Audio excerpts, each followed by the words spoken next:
તમે ક્યારે એવા પિતા વિશે સાંભળ્યું છે જેને પોતાના જ દીકરાએ રસ્તા પર તરછોડી દીધા હોય અને છતાં પણ એ જ પિતાએ એ દીકરા માટે એવું કામ કર્યું જે સાંભળીને તમારી આંખો ભીની થઈ જશે? જ્યારે દીકરાએ પિતાનો હાથ પકડવાની ના પાડી દીધી ત્યારે પિતાએ અંધકારમાં રહીને પણ દીકરાના જીવનમાં અંજવાળો કરવાનું નક્કી કર્યું. આ વાર્તા એક એવા પિતાની છે જેણે લોહીના સંબંધો તૂટ્યા પછી પણ પિતૃત્વની પરાકાષ્ઠા વટાવી દીધી. ચાલો જોઈએ કેવી રીતે એક પિતાએ પોતાની આંખોનું દાન કરી દીધું. એક નાનકડું ગામ હતું. ત્યાં એક વૃદ્ધ પિતા રહેતા હતા. તેમનું નામ હતું રામજીભાઈ. રામજીભાઈ પાસે મિલકતના નામે માત્ર એક નાનકડું ઘર અને પોતાના દીકરા પ્રત્યેનો અપાર પ્રેમ હતો. દીકરાનું નામ રાહુલ. રાહુલ નાનો હતો ત્યારે જ તેની માતાનું અવસાન થયું હતું. રામજીભાઈએ પેટે પાટા બાંધીને મજૂરી કામ કરીને રાહુલને ભણાવ્યો ગણાવ્યો અને મોટો કર્યો. પિતાનું એક જ સપનું હતું કે તેમનો દીકરો સાહેબ બને અને દુનિયામાં નામ કમાય. સમય વીતતો ગયો. રાહુલ ભણી ગણીને શહેરમાં એક મોટી કંપનીમાં નોકરીએ લાગ્યો. રામજીભાઈની ખુશીનો પાર નહોતો.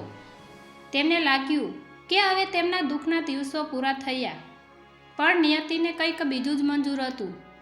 શહેરમાં ગયા પછી રાહુલને ત્યાંની હવા લાગી ગઈ. તે ધીમે ધીમે પોતાના પિતાને અને એ ગામડાના ઘરને ભૂલવા લાગ્યો. તેને હવે પિતાના કરચલીવાળા ચહેરા અને જૂના કપડાં જોઈને શરમ આવવા લાગી હતી.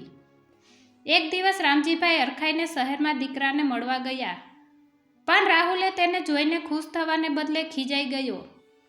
તેણે પિતાને સાફ શબ્દોમાં કહી દીધું, પપ્પા, તમે અહીં શું કામ આવ્યા? મારા મિત્રો અને ઓફિસના લોકો જોશે તો શું વિચારશે? તમે ગામડે જ રહો, અહીં તમારી કોઈ જરૂર નથી. રામજીભાઈની આંખોમાં આંસુ આવી ગયા, પણ દીકરાની સુખ શાંતિ માટે તેઓ ચૂપચાપ પાછા આવી ગયા. થોડા વર્ષો વીત્યા પછી રાહુલના લગ્ન થયા. પિતાને લગ્નમાં બોલાવ્યા તો ખરા, પણ એક ખૂણામાં બેસાડી રાખ્યા. રાહુલની પત્નીને પણ રામજીભાઈ ગમતા નહોતા. એક દિવસ રાત્રે રાહુલે પિતાને કહી દીધું, હવે આ ઘર વેચી દેવું છે. મારે શહેરમાં નવો ફ્લેટ લેવો છે. તમે આ ઉંમરે હવે એકલા રહી શકશો? મારે તમારી જવાબદારી ઉપાડવી નથી. આ શબ્દો પિતાના કાળજાને વીંધી ગયા. જે દીકરાને આંગળી પકડીને ચાલતા શીખવ્યું હતું, તે જ દીકરો આજે તેમને રસ્તા પર લાવી રહ્યો હતો. રામજીભાઈએ કંઈ જ બોલ્યા વગર ઘર ખાલી કરી દીધું. દીકરાએ પિતાને એક વૃદ્ધાશ્રમના દરવાજે છોડી દીધા અને પાછળ વળીને જોયું પણ નહીં. રામજીભાઈની આંખોમાં આંસુ હતા, પણ હોઠ પર દીકરા માટે આશીર્વાદ જ હતા. વૃદ્ધાશ્રમમાં રામજીભાઈ એકાંતમાં બેસીને બસ દીકરાના ફોટા સામે જોયા કરતા. તેમને દીકરા પ્રત્યે કોઈ ગુસ્સો નહોતો, બસ એક વસવસો હતો કે દીકરો ક્યારેક તો પિતાના પ્રેમને સમજશે. પરંતુ કુદરતની રમત જુઓ. થોડા મહિનાઓ પછી રાહુલના જીવનમાં એક મોટી દુર્ઘટના ઘટી. એક ભયાનક અકસ્માતમાં રાહુલે પોતાની બંને આંખો રોશની ગુમાવી દીધી. જે દીકરાએ પિતાને છોડી દીધા હતા, તે આજે પોતે અસહાય બની ગયો હતો. ડૉક્ટરે કહ્યું કે જો કોઈ પોતાની આંખો દાન કરે તો જ રાહુલ ફરી જોઈ શકશે. આ સમાચાર વૃદ્ધાશ્રમ સુધી પહોંચ્યા અને પછી જે થયું એ અકલ્પનીય હતું. રાહુલ માટે દુનિયા એકાએક અંધકારમય બની ગઈ હતી. જે આંખોથી તે શહેરના સપના જોતો હતો, તે જ આંખો હવે પથ્થર જેવી થઈ ગઈ હતી. હોસ્પિટલના સફેદ બિછાના પર પડેલો રાહુલ હવે સાવ લાચાર હતો. તેની પત્ની અને મિત્રો, જેમના માટે તેણે પિતાને તરછોડ્યા હતા, તેઓ પણ હવે ધીરે ધીરે તેનાથી દૂર થવા લાગ્યા હતા. કારણ કે હવે રાહુલ કમાઈ શકે તેમ નહોતો. તે તો માત્ર એક બોજ બની ગયો હતો. બીજી તરફ વૃદ્ધાશ્રમના એક નાના ખૂણામાં બેઠેલા રામજીભાઈને જ્યારે ખબર પડી કે તેમનો દીકરો રાહુલ અકસ્માતમાં અંધ થઈ ગયો છે, ત્યારે તેમના પગ નીચે જમીન સરકી ગઈ. જે દીકરાએ તેમને ધિક્કાર્યા હતા, જેણે તેમને ઘરની બહાર કાઢી મૂક્યા હતા, તે દીકરાના દુઃખના સમાચાર સાંભળીને રામજીભાઈનું પિતૃત્વ જાગી ઉઠ્યું. તેઓ રડવા લાગ્યા, પણ એ આંસુમાં ગુસ્સો નહીં, પણ વેદના હતી. તેમણે તરત જ વૃદ્ધાશ્રમના સંચાલક પાસે જઈને વિનંતી કરી, સાહેબ, મારે અત્યારે જ શહેરની હોસ્પિટલ જવું છે. મારો દીકરો મુસીબતમાં છે. રામજીભાઈની લાકડીના ટેકે હોસ્પિટલ પહોંચ્યા. ત્યાં રાહુલના રૂમની બહાર તેની પત્ની ઊભી હતી. તેણે રામજીભાઈને જોઈને મોઢું મચકોડ્યું, પણ રામજીભાઈએ કંઈ જ ન પૂછ્યું. તેઓ સીધા ડૉક્ટર પાસે ગયા. ડૉક્ટરે કહ્યું, જુઓ દાદા, રાહુલની આંખો બહુ ખરાબ રીતે ક્ષતિગ્રસ્ત થઈ છે.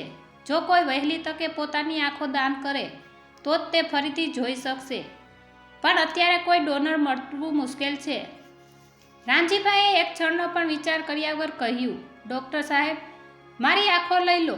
મારે હવે આ દુનિયા જોવાની જરૂર નથી. મારો દીકરો જુવાન છે, તેની આખી જિંદગી પડી છે. હું તો હવે ઘરડો થયો, પણ મારો રાહુલ જો અંધ રહેશે તો જીવી નહીં શકે. મહેરબાની કરીને મારી આંખો તેને આપી દો.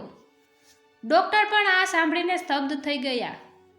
તેમણે પૂછ્યું, દાદા, શું તમે જાણો છો કે તમે શું કહી રહ્યા છો? એકવાર તમારી આંખો જતી રહેશે પછી તમે ક્યારેય જોઈ નહીં શકો. અને એ જ દીકરો જેણે તમને કાઢી મૂક્યા છે, તમે ખરેખર તેના માટે આટલું મોટું બલિદાન આપવા માગો છો? રામજીભાઈએ હળવું સ્મિત કર્યું અને બોલ્યા, સાહેબ, દીકરો ભલે પિતાને ભૂલી જાય, પણ પિતા દીકરાને ક્યારેય ભૂલતા નથી. એ ભલે મને ન જુએ, પણ હું એની આંખો બનીને એની સાથે રહીશ તો મને શાંતિ મળશે. ઓપરેશનની તૈયારીઓ શરૂ થઈ. રામજીભાઈને રાહુલની બાજુના જ રૂમમાં સુવડાવવામાં આવ્યા. રામજીભાઈએ એક જ શરત રાખી હતી કે ડૉક્ટર સાહેબ, રાહુલને ક્યારેય ખબર ન પડવી જોઈએ કે આ આંખો મેં આપી છે. એને કહેજો કે કોઈ અજાણ્યા વ્યક્તિએ દાન કર્યું છે. જો તેને ખબર પડશે તો તે પસ્તાવા હેઠળ દબાઈ જશે અને હું તેને દુઃખી જોવા નથી માગતો. સફળતાપૂર્વક ઓપરેશન પૂરું થયું. રામજીભાઈની આંખો હવે રાહુલના ચહેરા પર તેજ બનીને ચમકવાની હતી. જ્યારે રાહુલની આંખો પરથી પટ્ટી ખોલવામાં આવી ત્યારે તેને ધીરે ધીરે પ્રકાશ દેખાવા લાગ્યો. તેણે જેવી આંખો ખોલી કે તરત જ બૂમ પાડી, હું જોઈ શકું છું, હું જોઈ શકું છું. તેની ખુશીનો પાર નહોતો, પણ તેને ખબર નહોતી કે તે જે આંખોથી દુનિયા જોઈ રહ્યો છે તે જ આંખો પાછળ તેના પિતાએ પોતાનો આખો સંસાર અંધકારમાં ધકેલી દીધો છે.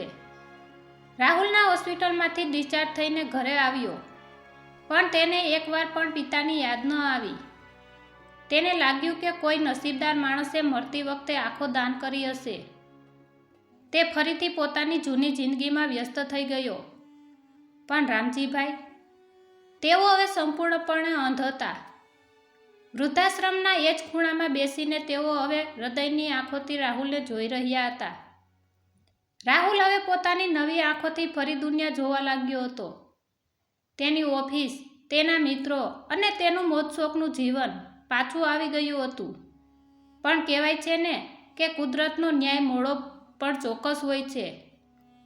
થોડા સમય પછી રાહુલની પત્ની તેને છોડીને જતી રહી, કારણ કે તેને માત્ર રાહુલના પૈસા અને તેના દેખાવમાં જ રસ હતો. રાહુલ ફરી એકલો પડી ગયો.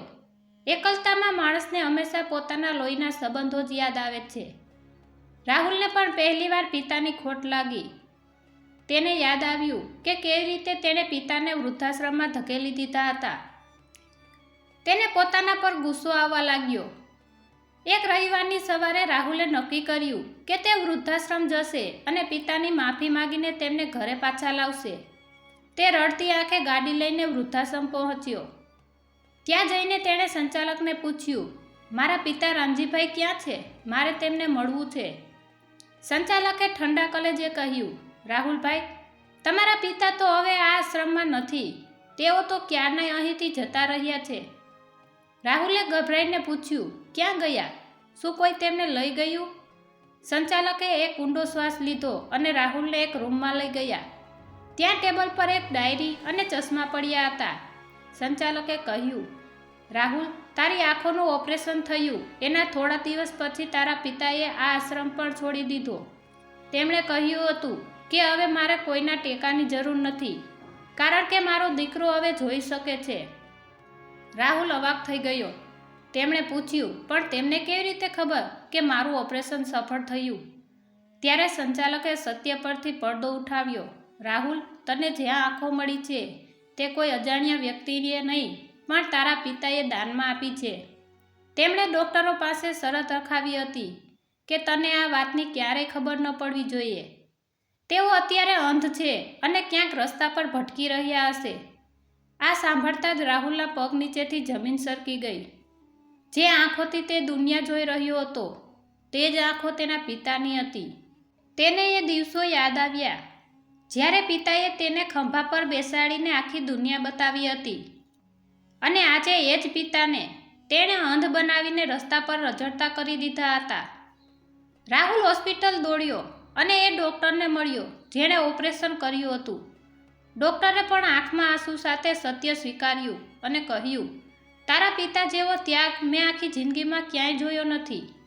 રાહુલ હવે પાગલની જેમ આખા શહેરમાં અને ગામમાં પિતાને શોધવા લાગ્યો. તે રસ્તા પર ભીખ માંગતા વૃદ્ધોના ચહેરા જોવા લાગ્યો. તેમ દરેક મંદિર અને આશ્રમમાં ભટક્યો. તે મોટે મોટેથી બૂમો પાડતો, બાપુ, બાપુ, મને માફ કરી દો. તમારી આંખો લઈને હું પાપી બની ગયો છું. મને તમારી પાસે લઈ લો. પણ રામજીભાઈ ક્યાંય મળતા નહોતા. એક દિવસ સાંજનો સમય હતો. વરસાદ પડી રહ્યો હતો. રાહુલ શહેરના એક જૂના બસ સ્ટેન્ડ પાસેથી પસાર થતો હતો. ત્યાં તેણે એક ખૂણામાં એક વૃદ્ધ માણસને ફાટેલા કપડામાં લાકડીના ટેકે બેઠેલા જોયા. તેમની આંખો બંધ હતી, પણ ચહેરા પર એક અજબની શાંતિ હતી. રાહુલના હૃદયના ધબકારા વધી ગયા. તે દોડીને તેમની પાસે ગયો અને તેમના પગમાં પડી ગયો. વરસાદની એ ઠંડી સાંજે બસ સ્ટેન્ડના ખૂણામાં બેઠેલા એ વૃદ્ધ માણસના પગમાં રાહુલ ધ્રુસકે ને ધ્રુસકે રડી પડ્યો. રાહુલના ગરમ આંસુ જ્યારે પિતાના ઉઘાડા પગ પર પડ્યા ત્યારે રામજીભાઈ ચમકી ગયા. ભલે તેમની પાસે જોવાની શક્તિ નહોતી, પણ પિતાનું હૃદય તો દીકરાના સ્પર્શને હજારોની ભીડમાં પણ ઓળખી શકે છે. રામજીભાઈએ ધ્રુજતા હાથે રાહુલના માથા પર હાથ મૂક્યો અને ધીમા સાદે પૂછ્યું, રાહુલ બેટા, તું અત્યારે અહીં આ વરસાદમાં કેમ પલળે છે? તારી આંખો તો બરાબર છે ને? તને બધું દેખાય છે ને બેટા? પિતાના આ શબ્દો સાંભળીને રાહુલના કાળજાના કટકા થઈ ગયા. જે પિતાને તેણે તરછોડ્યા હતા, જેમને તેણે અંધ બનાવ્યા હતા, તે પિતાને હજુ પણ પોતાની નહીં પણ દીકરાની આંખોની જ ચિંતા હતી. રાહુલ બોલ્યો, બાપુ, મને માફ કરી દો. હું આ પાપી છું. હું નરાધમ છું. જે આંખોથી આજે દુનિયા જોઈ રહ્યો છું એ તો તમારી છે. તમે તમારા લોહીના આંસુ પીને મને રોશની આપી અને મેં તમને આ રસ્તા પર રઝળતા મૂકી દીધા. બાપુ, ચાલો ઘરે. હવે હું તમને એક ક્ષણ માટે પણ મારાથી દૂર નહીં કરું. રામજીભાઈના ચહેરા પર એક પવિત્ર સ્મિત આવ્યું. તેમણે કહ્યું, બેટા, મારે હવે ઘરની જરૂર નથી. મારું ઘર તો તારી એ આંખોમાં જ છે, જે હવે જોઈ શકે છે. જ્યારે તું દુનિયાને જુએ છે ત્યારે મને લાગે છે કે હું પોતે જ જોઈ રહ્યો છું. પિતા ક્યારેય દીકરાથી રિસાતો નથી બેટા. પિતા તો બસ દીકરાને સુખી જોવા માંગતો હોય છે. રાહુલે પિતાને ઊભા કર્યા અને મક્કમતાથી પકડી લીધા. તે દિવસે રાહુલે પિતાને નહીં પણ પિતાએ રાહુલને ફરી એક નવું જીવન આપ્યું હતું. રાહુલ પિતાને ઘરે લઈ આવ્યો. તેણે પિતાની સેવામાં પોતાનું આખું જીવન સમર્પિત કરી દીધું. હવે રાહુલ જ્યારે પણ અરીસામાં પોતાની આંખો જોતો ત્યારે તેને પોતાનો ચહેરો નહીં પણ પિતાનો ત્યાગ દેખાતો. તે સમજી ગયો હતો કે પિતા એ વટવૃક્ષ છે જે પોતે તડકો વેઠે છે પણ સંતાનોને હંમેશા શીતળ છાંયો આપે છે. પિતાની આંખો જ હવે રાહુલ માટે સાચું મંદિર અને સાચી મિલકત હતી. આ વાર્તા આપણને એ શીખવે છે કે માતા પિતાનો પ્રેમ નિસ્વાર્થ હોય છે. આપણે ગમે તેટલા મોટા થઈ જઈએ કે ગમે તેટલા પૈસા કમાઈએ, પણ માતા પિતાના ઋણમાંથી ક્યારેય મુક્ત થઈ શકતા નથી. જે સંતાન પોતાના માતા પિતાને તરછોડે છે તે દુનિયાની સૌથી મોટી સંપત્તિ ગુમાવે છે. યાદ રાખજો, જે આંખોથી તમે આજે સપના જુઓ છો એ આંખોને જોવાની શક્તિ પણ એ જ પિતાએ આપી છે, જેમનો હાથ પકડવા આજે તમને શરમ આવે છે. મિત્રો, જો આ વાર્તાએ તમારા હૃદયને સ્પર્શી લીધું હોય તો આજે જ તમારા પિતા પાસે જજો. તેમને પ્રેમથી ગળે લગાડજો અને કહેજો કે બાપુ, તમે મારા માટે જે કર્યું છે એનો બદલો હું ક્યારેય નહીં વાળી શકું. યાદ રાખજો, ઘરમાં બેઠેલા જીવતા માતા પિતા દેવતા સમાન છે. જો તમને આ વાર્તા ગમી હોય તો બીજા 5 મિત્રો સાથે શેર કરજો જેથી કોઈ પણ દીકરો પોતાના પિતાને તરછોડવાની ભૂલ ન કરે. અમારી ચેનલ સબસ્ક્રાઈબ કરવાનું ના ભૂલતા. આભાર.